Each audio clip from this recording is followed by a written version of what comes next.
Now they have to protect the transmitter and get him back in the water. It's the most dangerous time.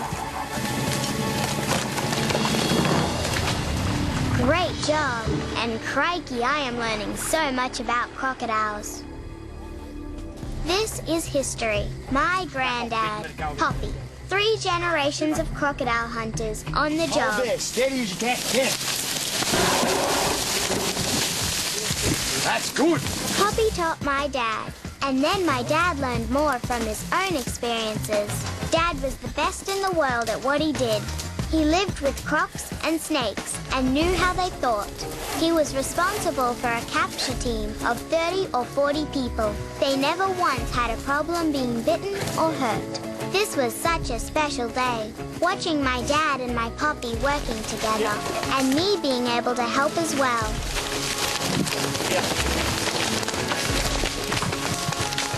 Bindy, you got your knife pack there, buddy? Okay, just need to... Blindfolds. I was allowed in close only after the jaws of the croc were tied and the tail couldn't hit me. We're gonna hit him. Crocs can be very dangerous at both ends. I am never at risk, but I could see close up exactly everything that was going on. The whole time my dad was coaching me. I reckon I had the best view of all when they were working on the crocodile's head. I learned skills and things about crocodiles that I will build on all my life.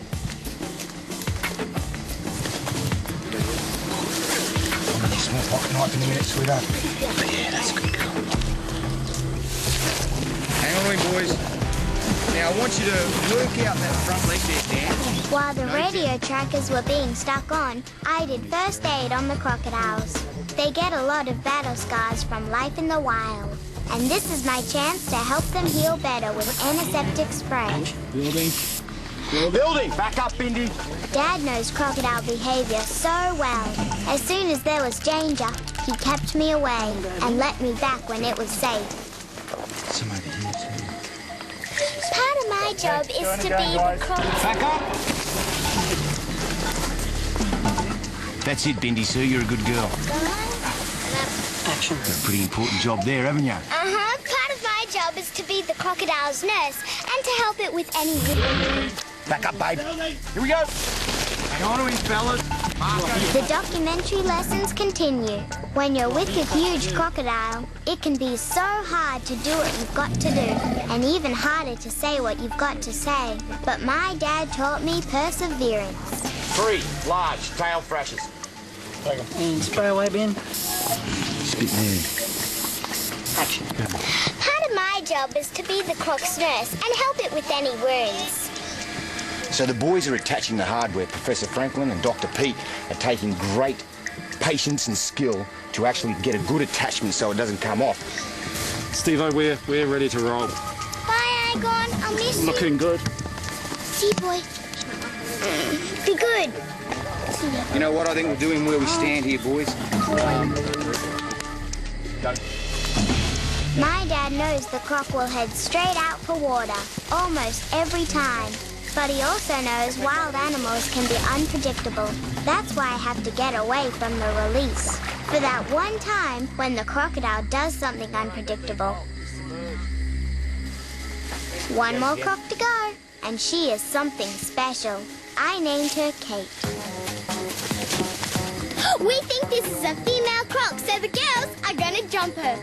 As soon as we get these top jaw ropes on, we're going to see some girl action, all girl action. Woo! Roping the jaws is one of those jobs that my dad always did himself. He knew he could do it safely, and he wanted to make sure no one else was put in danger. My mum and the girls from Australia Zoo have always been right in the action. They don't hang back when there's dangerous work to be done. But it isn't often we get a girls-only capture team. Keep the weight on it, Damo. Kate, you're on the head. Okay, go. Get on there. Bindy, get that tail. That's one up for the girls. For me, it was another episode in my wildlife education. Hold on to it. Okay, we got legs. I've lost me little helper. Robert, have you got the duct tape? She's done quite a few death rolls. So we've got it down, so that's a good sign. You can see that Kate here has had a really bad injury when she was younger, and it was probably from a bite of another crocodile or something like that. Alrighty. Here we go. 3, 2, 1, up. What a great moment. My graduation into the catching team.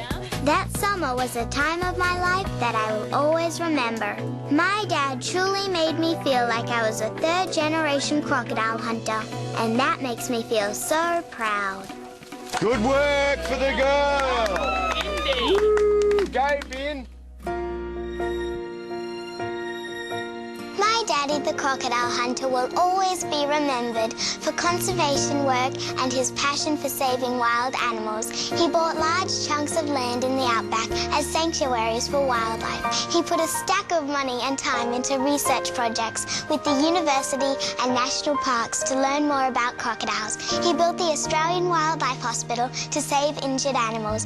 He really loved Australia Zoo, which he grew from a small wildlife park into a world-famous icon. His dreams and his goals will live on because I want to save wildlife and make the world a better place, just like he did. My daddy was the crocodile hunter, but he was the best daddy in the whole world to me.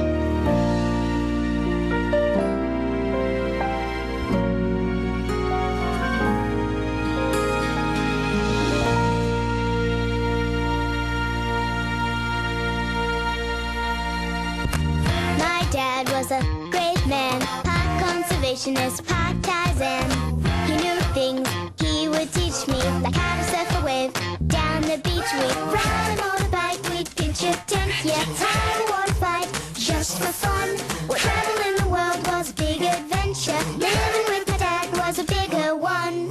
Catching snakes, jumping on clouds, swinging with the monkeys in the high tree tops, chasing lizards across the rocks. What a time we had, me and Dad.